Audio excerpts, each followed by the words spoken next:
चलिए हम अध्ययन करते हैं भूगोल का। पृथ्वी हमारा आवास, कक्षा 6, अध्याय 1, सौर मंडल में पृथ्वी। सूर्यास्त के बाद आकाश को देखना कितना अच्छा लगता है। आसमान में एक या दो चमकते बिंदु ही दिखते हैं, लेकिन बाद में इनकी संख्या बढ़ती जाती है। आप उनकी गणना नहीं कर सकते। संपूर्ण आकाश छोटी छोटी चमकदार वस्तुओं से भर जाता है, जिनमें से कुछ चमकीले होते हैं एवं कुछ धुंधले। ऐसा प्रतीत होता है मानो आकाश में हीरे जड़े हों। इनमें से कुछ टिमटिमाते प्रतीत होते हैं, लेकिन अगर आपको ध्यान से उनको देखेंगे तो आप पाएंगे कि इनमें से कुछ की टिमटिमाहट अन्य से अलग है। ये बिना किसी टिमटिमाहट के चंद्रमा के समान चमकते हैं। इन चमकीली वस्तुओं के साथ आप लगभग प्रतिदिन चंद्रमा को भी देखते हैं। यह अलग अलग समय पर अलग आकार तथा अलग स्थितियों में दिखाई पड़ता है। आप पूर्ण चंद्र को लगभग 1 महीने में एक बार देख सकते हैं। यह पूर्ण चंद्र वाली रात या पूर्णिमा होती है। 15 दिन के बाद आप इसे नहीं देख सकते। यह नए चंद्रमा की रात्रि या अमावस्या होती है। ऐसी रात में अगर आसमान साफ है तो आप आसमान का अवलोकन अच्छी तरह से कर सकते हैं। क्या आपको इस बात पर आश्चर्य नहीं होता है कि हम दिन के समय चंद्रमा एवं इन सभी छोटी चमकीली वस्तुओं को क्यों नहीं देख पाते हैं? ऐसा इसलिए है क्योंकि सूर्य के अत्यधिक तेज प्रकाश के कारण रात के समय चमकने वाली वस्तुओं को हम दिन में नहीं देख पाते हैं। सूर्य, चंद्रमा तथा वे सभी वस्तुएं जो रात के समय आसमान में चमकती हैं, वे खगोलीय पिंड कहलाती हैं। आओ कुछ करके सीखें। दाहिने, आपको आवश्यकता होगी एक टॉर्च, एक सादा कागज, पेंसिल तथा एक सुई। चरण 1, कागज के मध्य में टॉर्च को इस प्रकार रखें कि उसका कांच कागज से सटा रहे। चरण 2, अब टॉर्च के कांच के चारों ओर एक वृत्त खींचें। एक कागज पर वृत्त के क्षेत्र में सुई से छोटे छोटे छेद करें। अब कागज के छिद्रित वित्तीय भाग को कांच पर सामने की तरफ रखें तथा टॉर्च के चारों ओर कागज को लपेटकर रबर बैंड लगा दें। ध्यान रखें कि टॉर्च की स्विच कागज के बाहर रहे। अंधेरे कमरे में एक सादी दीवार की ओर मुंह करके इस टॉर्च को लेकर कुछ देर खड़े हो जाएं। दूसरी सभी बत्तियों को बुझा दें। अब टॉर्च की रोशनी को दीवार पर डालें। आप दीवार पर प्रकाश के अनेक छोटे बिंदु को देखेंगे, बिल्कुल वैसे ही जैसे रात के समय आसमान में तारे चमकते हैं। अब कमरे की सभी बत्तियों को जला दें। प्रकाश के सभी बिंदु लगभग अदृश्य हो जाएंगे। आप इसकी तुलना उस अवस्था से कर सकते हैं जब रात्रि के समय आसमान में चमकने वाले तारे सूर्योदय के बाद अदृश्य हो जाते हैं। कुछ खगोलीय पिंड बड़े आकार वाले तथा गर्म होते हैं। ये गैसों से बने होते हैं। इनके पास अपनी ऊष्मा तथा प्रकाश होता है, जैसे वे बहुत बड़ी मात्रा में उत्सर्जित करते हैं। इन खगोलीय पिंडों को तारा कहते हैं। सूर्य भी एक तारा है। रात के समय चमकते हुए अनगिनत तारे सूर्य के समान ही हैं, लेकिन हमसे बहुत अधिक दूर होने के कारण हम लोग उनकी ऊष्मा या प्रकाश को महसूस नहीं करते हैं तथा वे अत्यंत छोटे दिखाई पड़ते हैं। आपने अवश्य ध्यान दिया होगा कि कुछ दूरी से देखने पर सभी वस्तुएं छोटी दिखाई पड़ती हैं। अत्यधिक ऊंचाई पर उड़ रहा हवाई जहाज कितना छोटा दिखाई देता है। रात्रि में आसमान की ओर देखते समय आप तारों के विभिन्न समूहों द्वारा बनाई गई विविध आकृतियों को देख सकते हैं। ये नक्षत्र मंडल कहलाते हैं। अर्सा मेजर या बिग बेयर इसी प्रकार का एक नक्षत्र मंडल है। बहुत आसानी से पहचान में आने वाला नक्षत्र मंडल है। सप्तऋषि, 7 ऋषियों का समूह, यह 7 तारों का समूह है जो कि नक्षत्र मंडल अर्सा मेजर का भाग है। आपने परिवार पड़ोस में किसी बड़े व्यक्ति से कहिए वह आपको आसमान में और अधिक तारों, ग्रहों तथा नक्षत्र मंडलों को दिखाएं। प्राचीन समय में लोग रात्रि में दिशा का निर्धारण तारों की सहायता से करते थे। उत्तरी तारा उत्तर दिशा को बताता है। इसे ध्रुव तारा भी कहा जाता है। यह आसमान में हमेशा एक ही स्थान पर रहता है। हम सप्तऋषि की सहायता से ध्रुव तारे की स्थिति को जान सकते हैं। चित्र 1 में आप देखेंगे कि यदि सप्तऋषि मंडल के संकेतक तारों को आपस में मिलाते हुए काल्पनिक रेखा खींची जाए एवं उसे आगे की ओर बढ़ाया जाए तो यह ध्रुव तारे के आगे की ओर इंगित करेगी। कुछ खगोलीय पिंडों में अपना प्रकाश या ऊष्मा नहीं होती, वे तारों के प्रकाश से प्रकाशित होते हैं। ऐसे पिंड ग्रह कहलाते हैं। ग्रह, जिसे अंग्रेजी में प्लेनेट कहते हैं, ग्रीक भाषा के प्लेनेटाई शब्द से बना है, जिसका अर्थ होता है परिभ्रमक, अर्थात चारों ओर घूमने वाला। बाएं। कुछ रोचक तथ्य। बृहस्पति, शनि तथा यूरेनस के चारों ओर छल्ले हैं। ये छल्ले विभिन्न पदार्थों के असंख्य छोटे छोटे पिंडों से बनी पट्टियां हैं। पृथ्वी से इन छल्लों को शक्तिशाली दूरबीन की सहायता से देखा जा सकता है। पृथ्वी, जिस पर हम रहते हैं, एक ग्रह है। यह अपना संपूर्ण प्रकाश एवं ऊर्जा सूर्य से प्राप्त करती है, जो पृथ्वी के सबसे नज़दीक का तारा है। पृथ्वी को बहुत अधिक दूरी से, जैसे चंद्रमा से देखने पर, यह चंद्रमा की तरह चमकती हुई प्रतीत होगी। यहाँ पर एक चित्र दिया हुआ है जिसका हम अध्ययन करेंगे। सूर्य से ग्रहों की दूरी। बुध, सूर्य के चारों ओर एक परिक्रमण 88 दिन, अपने अक्ष पर घूर्णन 59 दिन। शुक्र, सूर्य के चारों ओर एक परिक्रमण 255 दिन, अपने अक्ष पर घूर्णन 243 दिन। पृथ्वी, सूर्य के चारों ओर एक परिक्रमण 365 दिन, अपने अक्ष पर घूर्णन 1 दिन। चंद्रमा की संख्या 1। मंगल, सूर्य के चारों ओर एक परिक्रमण 687 दिन, अपने अक्ष पर घूर्णन 1 दिन। चंद्रमा की संख्या 2। यहाँ जो चंद्रमा बोला जा रहा है वे सैटेलाइट होते हैं।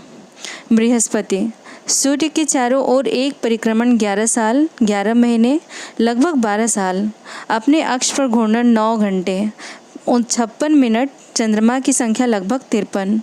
शनि, सूर्य के चारों ओर एक परिक्रमण 29 साल 5 महीने, अपने अक्ष पर घूर्णन 10 घंटे 40 मिनट। चंद्रमा की संख्या लगभग 53। यूरेनस, सूर्य के चारों ओर एक परिक्रमण 84 साल, अपने अक्ष पर घूर्णन 17 घंटे 14 मिनट। चंद्रमा की संख्या लगभग 27। नेपच्यून, सूर्य के चारों ओर एक परिक्रमण 164 साल, अपने अक्ष पर घूर्णन 16 घंटे 7 मिनट। चंद्रमा की संख्या लगभग 13। आंतरिक ग्रह, सूर्य के बहुत नज़दीक हैं, ये चट्टानों से बने हैं। बाह्य ग्रह, सूर्य से बहुत दूर हैं तथा यह बहुत बड़े आकार के हैं, ये गैस और तरल पदार्थों से बने हैं।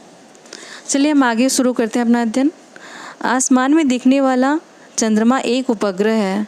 यह हमारी पृथ्वी का सहचर है तथा इसके चारों ओर चक्कर लगाता है। हमारी पृथ्वी के समान 7 अन्य ग्रह हैं जो सूर्य से प्रकाश एवं ऊष्मा प्राप्त करते हैं। इनमें से कुछ के पास अपने चंद्रमा भी हैं।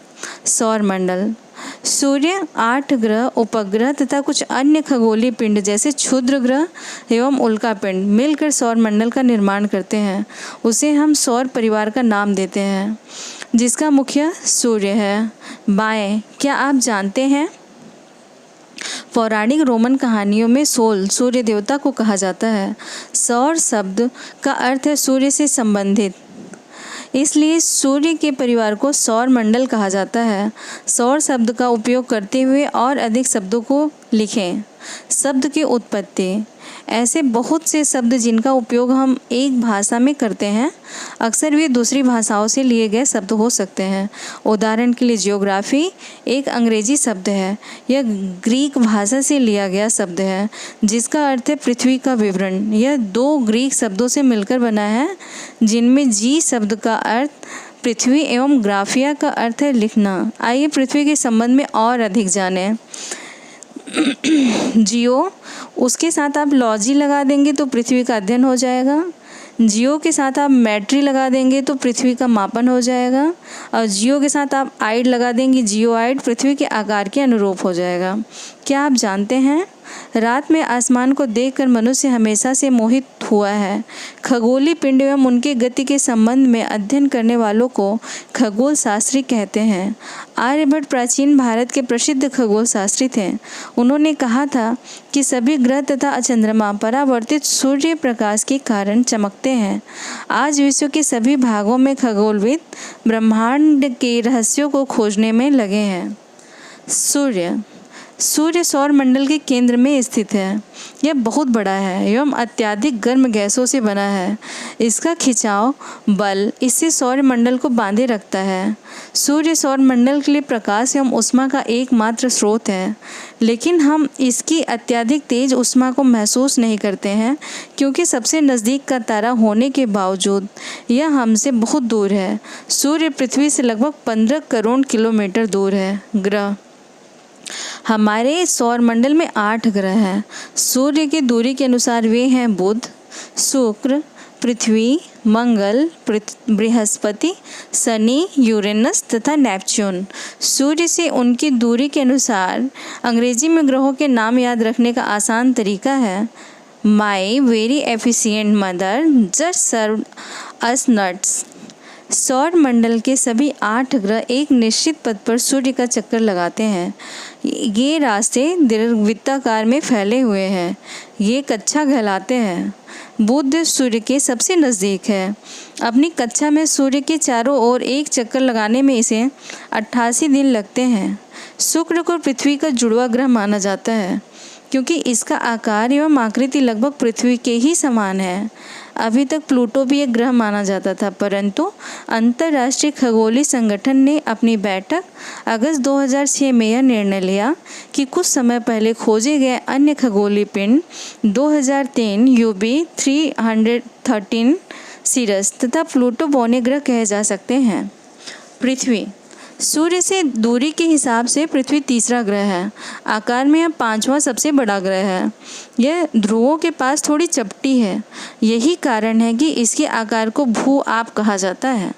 भू आप का अर्थ है पृथ्वी के समान आकार। जीवन के लिए अनुकूल परिस्थितियां संभवतः केवल पृथ्वी पर ही पाई जाती हैं। पृथ्वी न तो अधिक गर्म है और न ही अधिक ठंडी।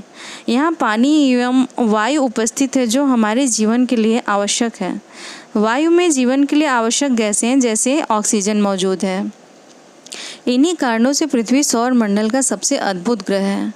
अंतरिक्ष से देखने पर पृथ्वी नीले रंग की दिखाई पड़ती है क्योंकि इसकी 2/3 सतह पानी से ढकी हुई है, इसलिए इसे नीला ग्रह कहा जाता है। बाएं, क्या आप जानते हैं प्रकाश की गति लगभग 3 लाख किमी प्रति सेकंड है। इस गति के बावजूद सूर्य के प्रकाश को पृथ्वी तक पहुंचने में लगभग 8 मिनट का समय लगता है। रोचक तथ्य, नील आर्मस्ट्रांग पहले व्यक्ति थे जिन्होंने 21 जुलाई 1669 को सबसे पहले चंद्रमा की सतह पर कदम रखा।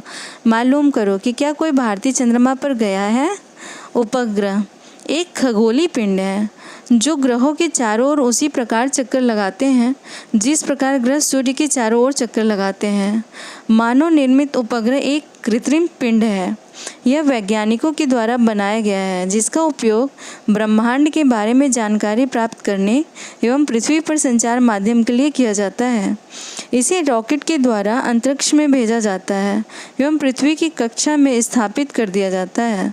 अंतरिक्ष में उपस्थित कुछ भारतीय उपग्रह इनसेट, IRS, एडोसेट इत्यादि हैं।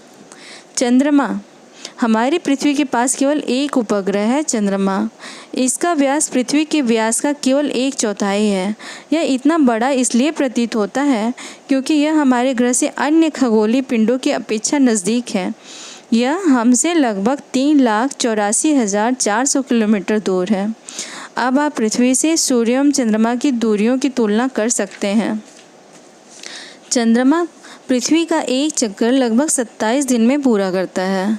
लगभग इतने ही समय में अपने अक्ष पर एक चक्कर भी पूरा करता है। इसके परिणाम स्वरूप पृथ्वी से हमें चंद्रमा का केवल एक ही भाग दिखाई देता है।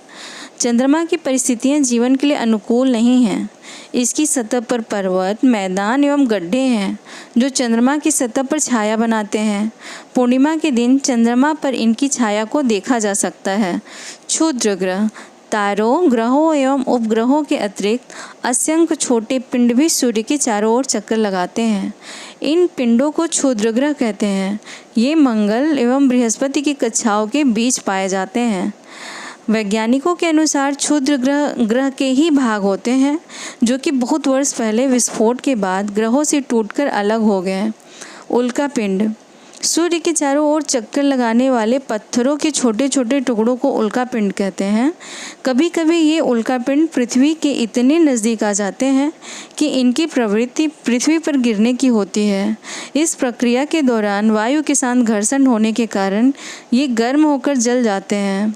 फलस्वरूप चमकदार प्रकाश उत्पन्न होता है। कभी कभी कोई उल्का पूरी तरह जले बिना पृथ्वी पर गिरती है, जिससे धरातल पर गड्ढे बन जाते हैं।